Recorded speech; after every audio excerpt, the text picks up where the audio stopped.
केंद्रीय गृह मंत्री अमित शाह रायपुर के स्वामी विवेकानंद विमानतल पहुंचे, जहां मुख्यमंत्री विष्णुदेव साय ने उनका भव्य स्वागत किया। एयरपोर्ट पर सीएम के साथ अन्य वरिष्ठ मंत्रियों और बीजेपी नेताओं ने भी अमित शाह का अभिवादन किया। गृह मंत्री का यह दौरा छत्तीसगढ़ में आगामी कार्यक्रमों और सुरक्षा व्यवस्था की समीक्षा के लिहाज से बेहद अहम माना जा रहा है। बता दें कि अमित शाह के आगमन के दौरान एयरपोर्ट पर सुरक्षा के कड़े इंतजाम किए गए। वहीं पीएम मोदी भी कल कार्यक्रम में शामिल होंगे। सीएम विष्णुदेव साय ने कहा कि शाह का दौरा राज्य के लिए महत्वपूर्ण है और इससे विकास तथा प्रशासनिक कार्यों को नई दिशा मिलेगी। उन्होंने विश्वास जताया कि केंद्र और राज्य सरकार मिलकर छत्तीसगढ़ के हित में और प्रभावी ढंग से काम करेंगे।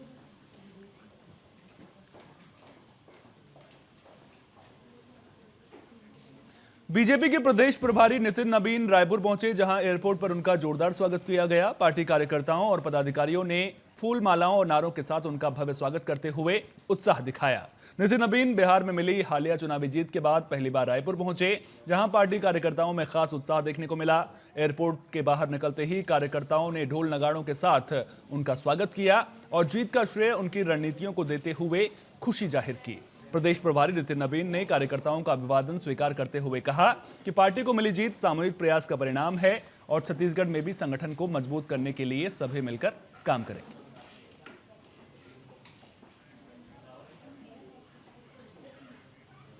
छत्तीसगढ़ की राजधानी रायपुर में आज से डीजीपी आईजी कॉन्फ्रेंस की शुरुआत हो रही है। इस महत्वपूर्ण कार्यक्रम को लेकर कैबिनेट मंत्री केदार कश्यप ने केंद्र सरकार के साथ राज्य की प्राथमिकताओं और नक्सलवाद मुक्ति के प्रति राज्य की प्रतिबद्धता को रेखांकित किया। बता दें कि कैबिनेट मंत्री केदार कश्यप ने कहा कि यह सम्मेलन राज्य के लिए बड़ी उपलब्धि है और यह साबित करता है कि केंद्र सरकार की प्राथमिकताओं में छत्तीसगढ़ लगातार शामिल है।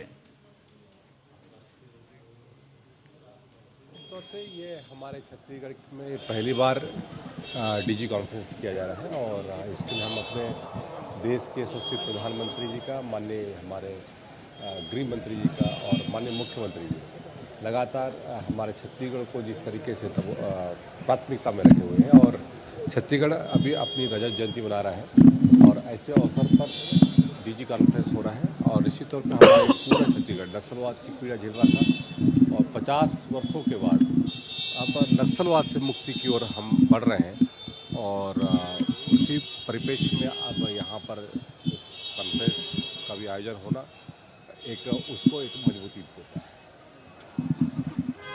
नक्सलवाद से ग्रसित रहा है तो यहाँ बैठक करा के क्या संदेश देने का प्रयास है किसी और अंतिम सांस ले रहे हैं? ये तो नियमित रूप से बैठक है और छत्तीसगढ़ अब छोटे राज्यों की श्रेणी में नहीं बल्कि क्षमतावान श्रेणी में आ गया है और इसमें हमारे देश के प्रधानमंत्री माननीय नरेंद्र मोदी जी का 3 दिवसीय इसमें आकर रुकना हो रहा है, हमारे गृह मंत्री जी का हो रहा है और अन्य हमारे जितने भी राज्यों के जो डीजी हैं वो इस कॉन्फ्रेंस में आ रहे हैं।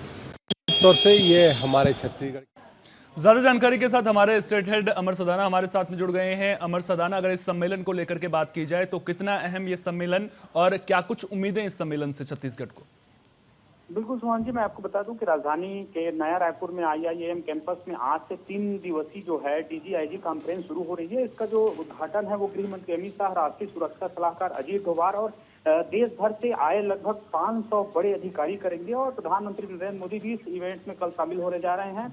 कल वो पहुंचेंगे, उसके बाद संबंधित कार्यक्रम में शामिल होंगे। पहले और दूसरे दिन सभी राज्यों और केंद्र शासित जो प्रदेश है उनके जो डायरेक्टर जनरल पुलिस है, डीजीपी है, वो अपने अपने राज्यों के जो दिशा निर्देश है और किस तरह के जो काम करते हैं सुरक्षा व्यवस्था को लेकर के वो प्रेजेंटेशन देंगे और हर राज्य को इस टॉपिक पर चर्चा करने के लिए 1 घंटे का समय दिया जाएगा और क्राइम ग्राफ और क्राइम के जो नए पैटर्न हैं उन्हें रोकने के लिए किस तरह से कदम उठाए जाए उस पर अलग अलग प्रदेश के डीजीपी जो है कॉन्फ्रेंस करेंगे और जानकारी देंगे। मैं आपको बता दूं कि प्रधानमंत्री नरेंद्र मोदी जो है 29 और 30 नवंबर को रायपुर में जो पुलिस महानिदेशक और डीजीपी और आईजी का जो कॉन्फ्रेंस है उसमें सम्मिलित होंगे और पीएम मोदी जो है 28 नवंबर की रात रायपुर पहुंच जाएंगे, यानी कि आज पीएम प्रवास पर रहेंगे और कॉन्फ्रेंस के चलते सुरक्षा के लिहाज से अत्यंत महत्वपूर्ण माना जा रहा है क्योंकि देखिए प्रधानमंत्री को नवनिर्मित जो स्पीकर हाउस है उसमें भी ठहराया जाएगा, तो ये भी सुरक्षा के दृष्टिकोण से काफी अहम माना जा रहा है क्योंकि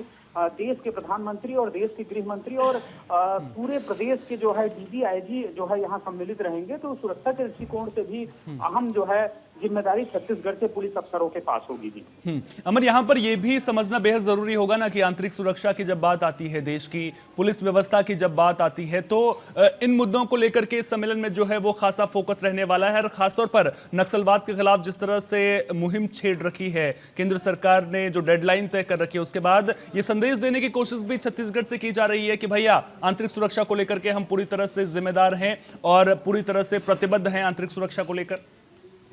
निश्चित तौर पे जैसे क्राइम रेट वाले राज्यों के जो डीजीपी हैं वो मिलकर इस समस्या पे चर्चा करेंगे और एक प्लान बनाएंगे, जिसके बाद पीएम मोदी, गृह मंत्री अमित शाह और एनएसए अजीत डोभाल जो है इंटेलिजेंस के जो चीफ हैं, वो दूसरे सीनियर अधिकारियों के इनपुट और सुझावों के आधार पर एक जो नेशनल पॉलिसी है उसको बनाई जाएगी। उसके बाद एक मॉडल राज्य चुना जाएगा, वहाँ पे पॉलिसी सबके पास लागू की जाएगी। सबसे खास बात ये भी है कि जो छत्तीसगढ़ पुलिस है उसमें जो प्रेजेंटेशन दिया जाएगा वो 16 से ज्यादा खास बातें शामिल की गई है। खास मुद्दों में जैसे ड्रग्स है, नेटवर्क है, साइबर फ्रॉड है, नक्सलवाद है और धर्म परिवर्तन है। इनकी जो क्राइम ग्राफ है उसको लेकर भी जो है चर्चा की जाएगी। तो खास बात ये भी है कि नक्सलवाद का बात आपने कहा है, नक्सलवाद की जो डेडलाइन तय की गई है 26 मार्च 2026 तक, जो 31 मार्च तक जो डेडलाइन तय की गई है उसकी दिशा में सरकार आगे बढ़ रही है। और इसकी दृष्टिकोण से भी छत्तीसगढ़ में अगर ये इतने बड़े कॉन्फ्रेंस का जो है इतने बड़े आयोजन किया जा रहा है तो कुल मिला के जो है एक बड़ा संदेश है। अमर, आप नजर बनाए रखिए। बहुत बहुत शुक्रिया विस्तार पूर्वक जानकारी साझा करने के लिए।